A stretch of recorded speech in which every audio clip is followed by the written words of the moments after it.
All right, all right, all right.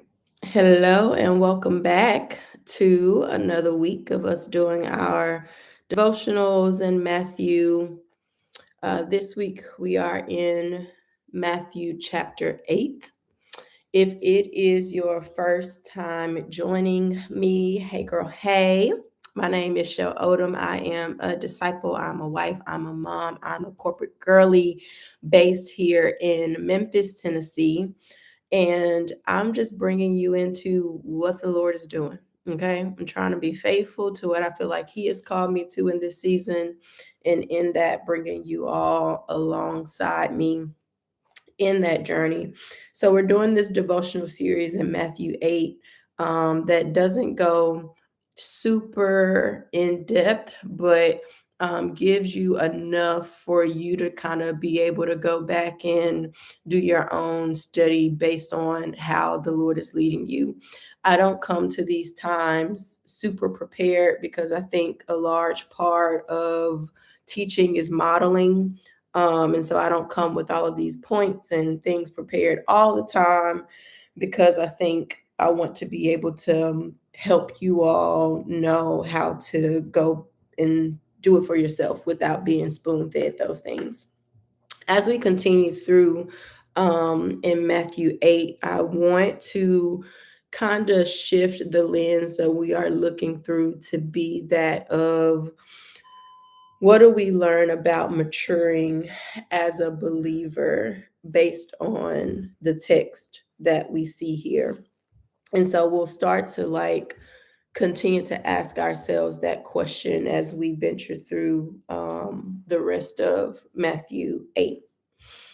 So, Matthew chapter 8, it starts out with a passage of scripture looking at a man with leprosy. So,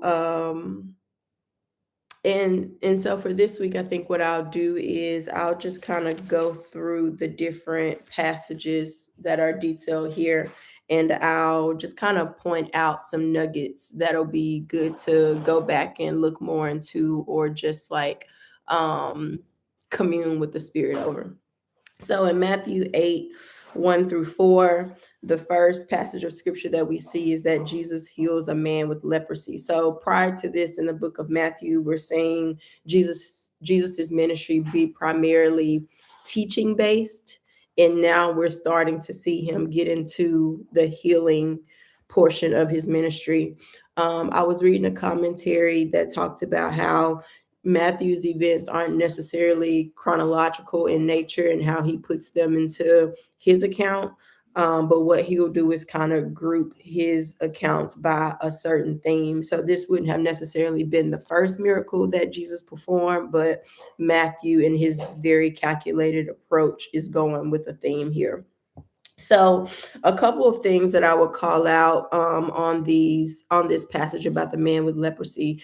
Looking into leprosy in Bible study would definitely be a really good route to go here, because it would help you understand how society looked at this man versus Jesus's interaction with that man, and what that says about Jesus's character. Looking at leprosy in particular is going to really set the tone for this Jesus that we know, that would continue to defy odds and move towards people that society and culture would deem these people unworthy of the type of interactions that Jesus is having with them. One of the things that I really love about this passage, outside of that nugget, is that when he gets healed, Jesus says, "Don't go and tell anyone. Instead, go to the priest and let him examine you. Take along the offering, and then that's going to be your public testimony." So I thought that that was really cool, because Jesus was basically saying, let them see the fruit. Like, go and follow the process that you would typically follow according to the law, and let them see how you've been healed. And that's going to be the testimony. So I think sometimes we've just got to let the fruit, right? Like, it may be hard trying to explain to people. It may be hard trying to convince people. And in this scenario, Jesus is like, don't go back and tell them. just follow the customs that you're supposed to follow and just let them see what has happened and what has taken place. So I definitely think that can be a sign of maturity and a goal that we can have in maturing as believers, moving towards the mark of not necessarily feeling like we need to prove anything if we don't feel compelled to, but simply just letting the results speak for themselves in some way. So then after that, we get into verses 5 through 13. In my Bible, this section of scripture is entitled The Faith of a Roman Officer.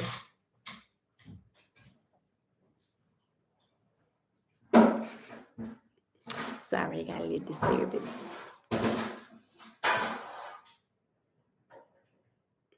In my Bible, this one is entitled The Faith of a Roman Officer. And in this passage, the centurion is coming to him and he's asking him to heal his servant. Jesus says, "Yes, I will come and heal him." And the officer responds like, "Hey, I don't need you to come to my house to heal him. I just need you to say the word, because as a person in authority, I see how people respond to my authority. So I know if they respond to me just giving a word, all you need to do is give a word and it will be done." And then Jesus is amazed at this, and he gives this um quick little speech just about how the Gentiles have come into like this knowledge, and the Israelites who he's come to haven't even reached this point in their faith. So I think one of the marks of maturity that we can take away from that passage of scripture is just around the level of faith that this man is like, "Hey, you don't even have to come."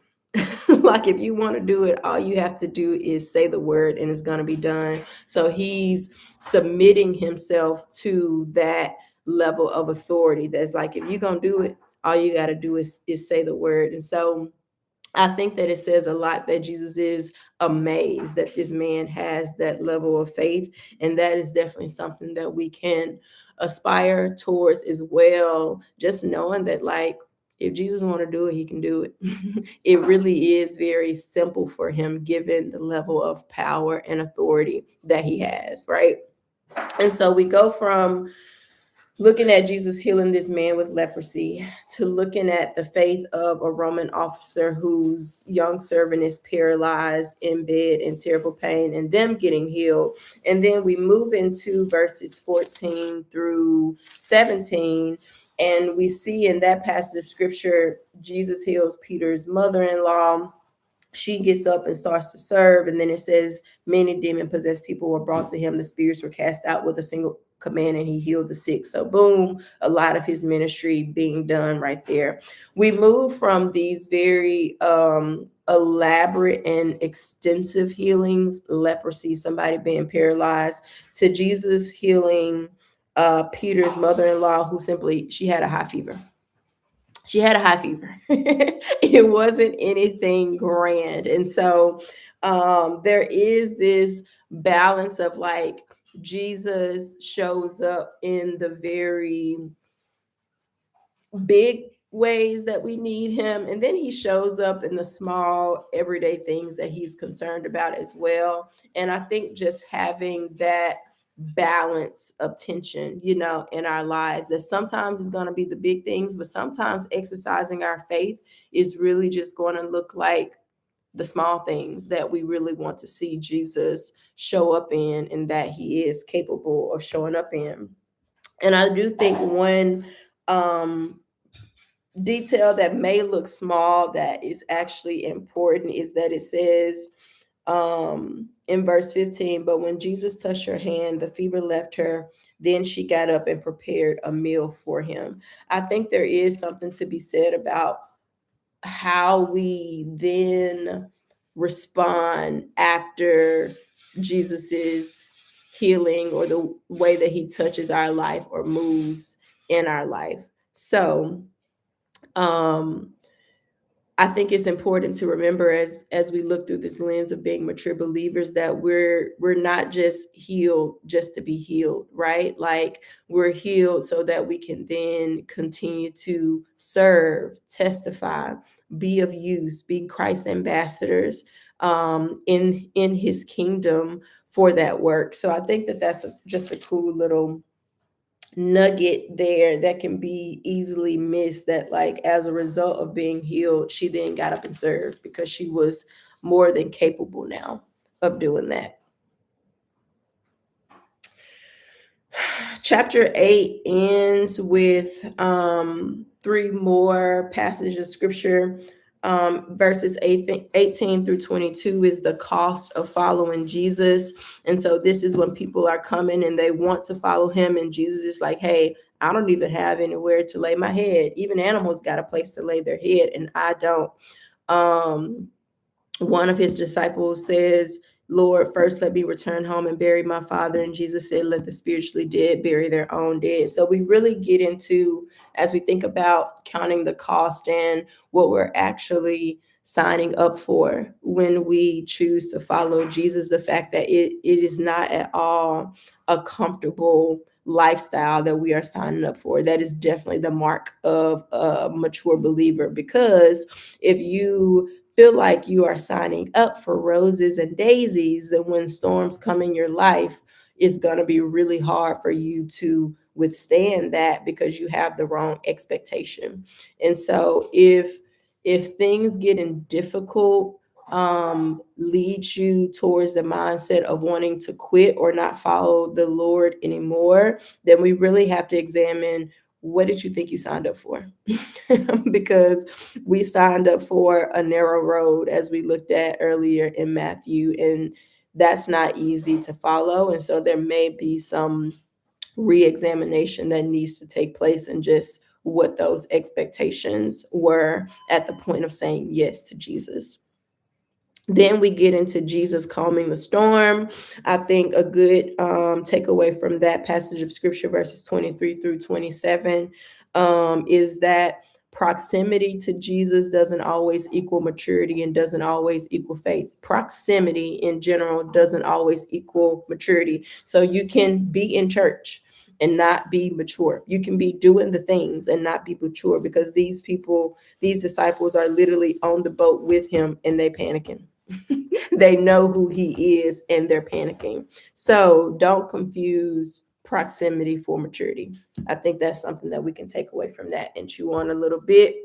And then lastly, verses 28 through 34, Jesus heals two demon possessed men. I won't go into that much. I'll just say, I think is really important, even in today's time, just to keep in mind that deliverance, demons being cast out, people being demon possessed, like that was a huge part of Jesus's ministry. And so what does that mean for us today if Jesus gave that such a priority?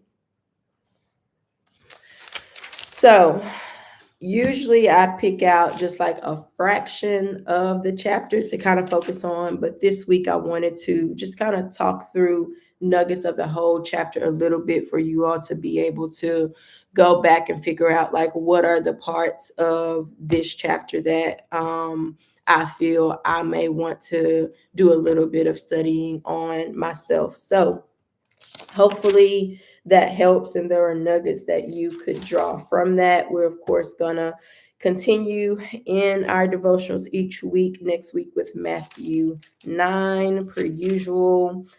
Questions, comments, concerns, prayer requests, feel free to comment those below, and I will see you next week.